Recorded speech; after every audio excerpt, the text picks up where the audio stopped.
Assalamualaikum warahmatullahi wabarakatuh. Alhamdulillahillazi arsala bil huda wa dinil haq liyuzhirahu ala dini kulli walau karihal kafirun walau karihal musyrikun.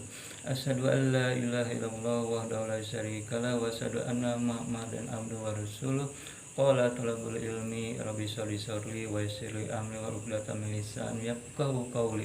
Rabbi jini iman warzuqni fahman la hawla wala quwwata illa billahil aliyil azim. Faqala kitabul karim a'udzu billahi minasyaitonir rajim. Bismillahirrahmanirrahim. Ya ayyuhallazina amanu udkhulu fis silmi kafah wa la tattabi'u khutuwatis syaiton innahu lakum aduwwun mubin. Ya ayyuhallazina amanu taqullaha haqqa tuqatih wa la tamutunna illa wa antum muslimun. Sadaqallahul azim. Pertama-tama dan paling utama, mari kita semuanya mengucapkan puja-puji serta syukur kepada Allah Subhanahu wa taala yang alhamdulillah pada kesempatan malam yang berbahagia. Waduh, berbahagia di mana? Ya, kita harus berbahagia karena kita dikasih kesehatan, bisa bertatap muka, yaitu walaupun lewat medsos. Ya, kita harus mensyukurinya gitu ya. Bahkan nikmat apapun kita harus disyukurinya, termasuk nikmat bisa melihat, nikmat bisa mencium, nikmat bisa mendengar, itu pun sesuatu rezeki gitu ya. Jadi kita itu harus mensyukurinya. Cuma yang patut kita syukuri di antaranya itu ada 4 gitu. Yang pertama, nikmat iman, nikmat Islam, nikmat sehat, dan nikmat panjang umur. Ya alhamdulillah atas izin Allah Subhanahu wa taala, saya dan saudara-saudara bisa bertemu lagi dengan saya walaupun lewat media sosial gitu. Kembali lagi dengan saya, channel saya yaitu Santri Angin PSS Banten. Tolong bantu subscribe dan klik ya supaya tidak ketinggalan video saya yang selanjutnya gitu ya. Salam hormat saya kepada guru besar Mas Karyo, dan salam hormat saya kepada guru-guru agama yang lainnya. Tidak akan saya sebutkan satu persatu karena udah saya sebutkan di channel yang pertama ya. Salam hormat saya kepada para master dan bahter dimanapun Anda berada, dan kepada para netizen dimana Anda berada, sebangsa dan setanah air. Saya berbicara di sini bukan saya merasa orang yang paling baik, orang yang paling alim, orang yang paling tidak. Cuma untuk sekadar berbagi ilmu, ya, untuk menyampaikan ayat-ayat Allah gitu ya.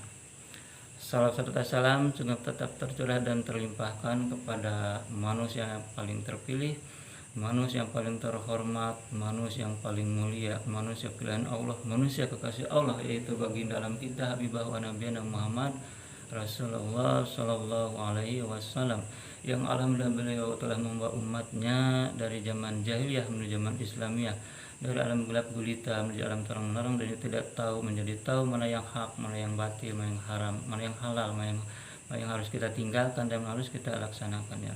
Salam serta salam semoga tetap terah dan terlimpahkan juga kepada para keluarganya, para sahabatnya, para tabiin, para sadiqin, para salim, para syuhada, para mujahid, para ulama, para kiai, itu para ustadz. Mudah-mudahan kita semua termasuk umatnya yang akan mendapatkan syafaat di yaumil qiyamah. Amin, Allahumma amin. Saudara-saudaraku yang dirahmati Allah dan yang saya hormati, insya Allah saya di sini akan menerangkan tentang Islam, tentang masuknya Islam secara kapah. Arti kapah itu apa sih? Arti kapah itu yaitu keseluruhan. Jadi kita kalau mau masuk Islam itu, kalau menjadi orang Islam itu harus keseluruhan, harus semuanya, jangan separuh-separuh gitu. Contohnya kita pun kalau kita mau pakai celana, coba kita kalau pakai celananya separuh gitu, enggak semua, kira-kira enak nggak dipakainya? Enggak enak kan ya, makanya jadi harus semuanya gitu. Jadi maksudnya secara kapal itu jangan dicampur adukan hak dan yang batil, jangan dicampur adukan gitu ya. Antara kebaikan, antara kejahatan jangan dicampur adukan, tapi ujung-ujungnya bakal masuk neraka juga gitu ya. Jadi harus secara kapal, harus secara keseluruhan. Kan itu dijelaskan di Al-Quran juga, itu di surat Al-Baqarah, yaitu surat yang ke-208 yang berbunyi A'udzubillahi minasyaitonirrajim. Bismillahirrahmanirrahim. Ya ayyuhallazina amanu udkhulu fis-silmi kafah wa la tattabi'u khutuwatis syaiton innahu lakum aduwwun mubin. Ya ayyuhallazina amanu, hai orang-orang yang beriman, udhulu masuklah bislami ke dalam Islam kafah secara keseluruhan, wala dan janganlah tatabiu mengikuti hutuwati setan, innahu sesungguhnya adu mubin musuh yang nyata. Nah itu saya artikan secara kata per kata, tapi ini saya akan artikan semuanya gitu, diseluruhkan. Ya ayyuhallazina amanu udhulu fisilmi kafah wala tatabi'u khutuwati syaitan innahu lakum aduwwun mubin. Hai orang-orang yang beriman, masuklah ke dalam Islam secara kafah, secara keseluruhan, dan janganlah kamu mengikuti langkah-langkah setan, sesungguhnya setan itu musuh yang nyata bagi kamu. Nah di ayat ini menjelaskan kita itu harus masuk Islamnya itu secara kafah, secara semua. Jadi jangan dicampur adukan. Jadi jangan STMJ. Apa sih arti STMJ? STMJ itu sholat terus maksiat jalan, jangan gitu ya. Jadi kalau kemaksiatan kebaikan itu jangan dicampur adukan, ntar ujung-ujungnya akan masuk neraka. Jadi ada orang yang suka sholat, kadang dia suka berjudi, tapi orang itu biasa puasa, kadang-kadang dia mainin perempuan gitu ya, merampok, itu nggak boleh dicampur adukan. Jadi ntar ujung-ujungnya itu akan masuk neraka juga. Tapi emang sih umat Rasulullah sih semuanya akan masuk surga, tapi ada tapinya gitu ya, ada tapinya. Soalnya orang yang masuk surga itu ada tiga fakta, tiga golongan. Yang pertama itu orang munafik, orang fasik, dan orang zalim gitu ya. Nah yang akan masuk neraka itu yaitu orang fasik, tapi dia akan masuk surga. Orang fasik itu yang seperti apa? Orang fasik itu jadi dicampur adukan gitu. Kadang dia sholat, kadang dia enggak, kadang dia puasa, kadang dia enggak. Itulah orang yang fasik. Jadi orang yang fasik itu dicampur adukan. Emang dia bakal masuk surga, tapi akan dibersihkan dulu, yaitu di dalam neraka. Kalau dicontohkan dengan pakaian gitu, dengan baju, dicuci dulu gitu ya, dibersihkan dulu, digosok dulu, baru dimasukin ke lemari. Sama pun seperti itu. Tapi kalau yang orang munafik itu kalau udah masuk neraka tidak akan bisa masuk surga lagi. Ke orang munafik seperti apa? Orang munafik itu yaitu ibadahnya itu bukan karena Allah, tapi ibadahnya itu yaitu karena manusia gitu. Itu ibadahnya karena pengen dipuji-puji, karena pengen dihormati. Itulah orang munafik. Orang munafik itu di depannya dia itu baik, tapi di belakangnya itu dia pengen berbuat jahat, pengen menghancurkan temannya, pengen menghancurkan Islam. Itulah orang munafik. Bahkan yang paling berbahaya itu adalah orang munafik. Orang munafik itu kalau diibaratkan itu musuh dalam selimut. Musuh dalam selimut itu tidak kelihatan gitu. Di depannya dia baik, bicara sebentar, tapi di belakang dia itu pengen jahat kepada kita. Nah kalau di zaman Rasulullah itu yang bernama Abdullah bin Ubay gitu. Itulah adalah tokoh munafik. Ketika di perang Uhud pun Ubay bin Abdullah itu dia itu mengatakan kepada pasukan orang Islam bahwa Rasulullah itu meninggal, padahal tidak meninggal. Karena apa? Karena supaya pasukan Islam itu getar. Kalau pemimpinnya meninggal pasti semuanya akan kalah gitu. Nah itulah yang jadi mara bahayanya itu orang-orang munafik. Jadi orang munafik itu kalau udah masuk neraka tidak akan bisa masuk surga, terkecuali orang yang fasik itu masih bisa, apalagi orang yang zalim. Nah orang yang zalim itu orang yang seperti apa? Orang yang zalim itu dia itu tidak pernah berbuat baik, tidak pernah beribadah, semuanya kemaksiatan yang dia dijalankan, berhura-hura di dunia gitu ya, seperti mabukan, judi, minum perempuan, merampok, membegal gitu. Itu orang yang zalim seperti itu. Jadi tidak ada satupun gitu, sholat pun masuk dia tidak pernah. Itu orang yang zalim itu tidak akan masuk surga. Tapi kalau orang fasik masih bisa. Nah tapi kalau kita itu pengennya itu jangan disebutkan orang fasik, jangan disebutkan orang munafik, apalagi orang zalim. Kita harus kan sebagai orang yang soleh gitu ya, orang yang syuhada gitu, orang yang solihin gitu ya, supaya kita masuk surga, langsung masuk surga, tidak masuk neraka lagi, langsung aja masuk surga. Kan ketika di akhirat padang mahsyar itu akan dipertimbangkan dosa-dosa beratnya kemana gitu ya. Tapi kalau kita pengen tahu masuk surga, sebenarnya di alam kubur pun udah ketahuan. Kalau orang itu mendapatkan nikmat kubur, otomatis dia itu insya Allah akan masuk surga. Tapi kalau ketika dia merasakan siksa kubur, otomatis dia akan masuk neraka. Nah seperti itu. Tapi ayat ini menjelaskan kan secara harus secara semua. Tapi ayat ini saya garis bawah ada dua fakta gitu ya. Yang satu perintah, yang satu larangan gitu. Yang mana yang perintah, yang mana yang larangan. Nah saya akan garis bawah yang perintah dulu. Yang perintah yang seperti ini, ya ayyuhallazina amanu udkhulu fisilmi kafa. Ini perintah, hai orang yang beriman, masuklah ke dalam Islam secara keseluruhan. Ini perintah dari Allah. Jadi harus masuk Islam itu harus semuanya, jangan separuh-separuh, jangan dicampur adukan dengan kejahatan, dengan kemaksiatan gitu. Jadi harus inilah perintah Allah, dan janganlah gitu ya. Jadi harus semuanya, jangan dicampur adukan dengan kejahatan, kemaksiatan. Enggak boleh itu ya. Kan ini perintah. Kan ya ayyuhallazina, hai orang yang beriman, masuklah Islam secara keseluruhan, secara kafah gitu ya. Jangan separuh-separuh gitu. Kenapa? Ya seperti itu.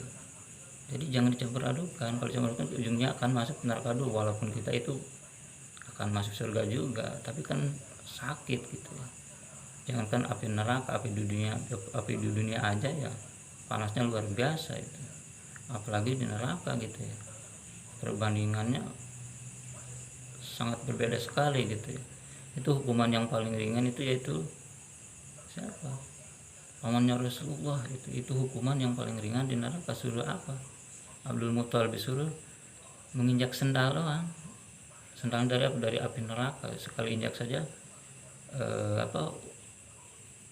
otaknya itu langsung mendidih gitu, saking panas. Itulah hukuman yang paling ringan, apalagi lebih dari itu. Jadi kita harus tolonglah gitu ya, harus rubahlah hidup kita menjadi orang yang lebih baik supaya kita bisa bermanfaat bagi orang lain. Yang dulu biarlah yang dulu gitu, tapi mulailah hidup yang baru, hiduplah yang lebih baik gitu. Contohnya seperti Umar bin Khattab, dia juga dulunya sebagai preman, sebagai tukang maksiat, tukang zina, tukang pemis, tapi nggak apa-apa dulu yang dulu gitu. Tapi sekarang kita harus berubah menjadi orang yang lebih baik gitu. Dan juga kita itu jangan memandang sebelah mata pada orang-orang yang suka minuman keras, suka berjang, jangan memandang sebelah mata dulu, soalnya ditakutkan dia mendapatkan hidayah kayak Umar bin Khattab, nah kita itu kalah gitu kesolehannya, kebaikannya gitu. Jadi jangan memandang sebelah mata. Kalau ada orang-orang yang seperti itu, yang berjudi, suka menimpul, suka merampok, kalau bisa kita tegur, nasihat. Kalau nggak bisa kita cukup mendoakan. Jangan kita mendoakan yang jelek, jangan dia wah orang itu pasti calon neraka. Jangan seperti itu. Kita tidak tahu dia mendapatkan hidayah dari Allah, dan itu bisa lebih soleh daripada kita. Jadi jangan mandang sebelah mata. Itu adalah perintah. Jadi harus masuk Islam harus secara kafah, secara usul. Ini adalah perintah. Nah saya akan membahas yang larangan itu yang mana. Wala tatabi'u khutuwati syaitan innahu lakum aduwwum mubin.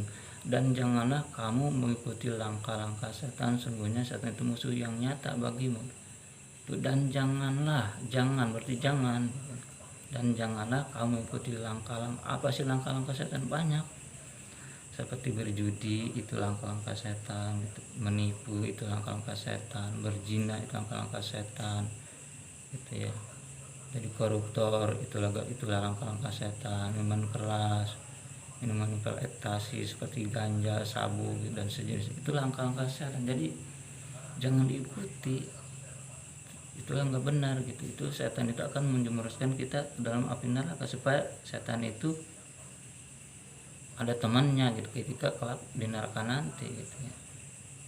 Jadi keimanan kita itu harus dikuatkan, harus belajar agama itu biar tidak tergoda, biar tidak terjerumus. Semakin orang itu berilmu, semakin godaannya pun semakin gede. Contohnya pepohonan yang gede, yang tinggi sama yang pendek, anginnya itu terjang anginnya pasti lebih yang tinggi gitu ya, terjang anginnya. Tapi kalau yang pendek sedikit, contohnya pohon toge gitu ya, pohon cikur gitu ya, itu sedikit rumput. Tapi kalau yang pohon-pohon kelapa gitu ya, pohon-pohon durian yang tinggi-tinggi, pasti anginnya itu sangat gede. Sama orang pun seperti itu. itu orang itu menambah berilmu, pasti godaannya lebih gede lagi gitu. Makanya kuatkan keimanan kita dan ketakwaan kita kepada Allah Subhanahu wa taala. Nah, ada ayat yang ujungnya itu, sesungguhnya setan musuh yang nyata. Jadi setan itu nyata, tidak goib gitu ya.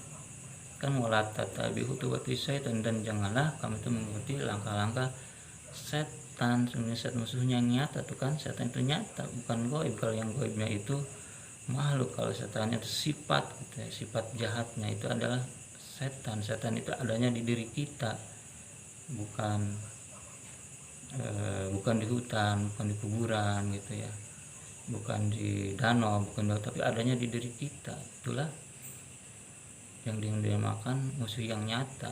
Jadi kalau orang-orang suka berbuat jahat, suka mengajak orang ke dalam kejahatan, ke dalam kekafiran, ke dalam kemusyrikan, itu adalah setan, kan nyata, kelihatan gitu kan sifatnya gitu.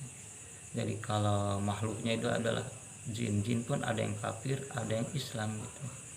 Sama seperti manusia, jin pun juga punya keluarga gitu.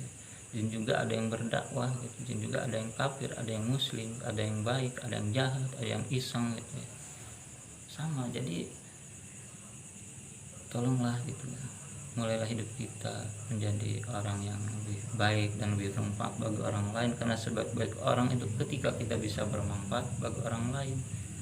Entah itu kita berbagi ilmu, berbagi harta, berbagi makanan, minuman, apa aja yang penting bisa bermanfaat bagi orang lain, itu adalah larangan. Dan janganlah kamu mengikuti langkah-langkah setan. Sesungguhnya setan itu musuh yang nyata gitu. Nah, kembali lagi ke ayat yang pertama. Jadi kita itu harus masuk Islam itu harus secara keseluruhan, harus secara kafah, dan jangan dicampur adukan kejahatan dan kebaikan. Ntar ujung-ujungnya akan masuk neraka, apalagi kita dicap sebagai orang munafik, sebagai orang zalim, tidak akan bisa masuk surga lagi kalau udah masuk neraka. Orang fasik masih bisa gitu. Kalau orang fasik itu orang yang setengah-setengah itu, belum full gitu, masih bolong-bolong, sholatnya pun, ibadahnya pun masih bolong-bolong, berbuat baiknya pun masih ragu, masih hitung-hitungan, belum ikhlas gitu. Ketika diuji gitu, ketika ngasih makanan, ngasih apa, suka pengen pamer, pengen dipuji-puji, itu orang yang fasik gitu. Jadi kalau mau ngasih, ikhlasin aja gitu ya, ntar Allah yang akan membalasnya gitu. Mungkin itu saja yang dapat saya sampaikan, kurang lebihnya mohon maaf, karena saya juga masih belajar, masih jauh gitu ya. Karena ilmu Allah itu semakin kita gali, semakin banyak gitu. Dan juga saya ingat dari Rasulullah, kata Rasulullah, sampaikanlah dariku walaupun dengan satu ayat. Jadi ketika kita tahu ayat itu artinya, itu kita harus sampaikan. Gak mandang kita harus jadi ustadz dulu, enggak, harus jadi ulama dulu, harus jadi kayak enggak. Kalau kita tahu ilmunya, sampaikanlah gitu, supaya kita bisa bermanfaat bagi orang lain ya. Mungkin itu saja. Jazakumullahu khairan katsira. Wabillahi taufiq wal hidayah. Wassalamualaikum warahmatullahi wabarakatuh. Salam persaudaraan sedunia.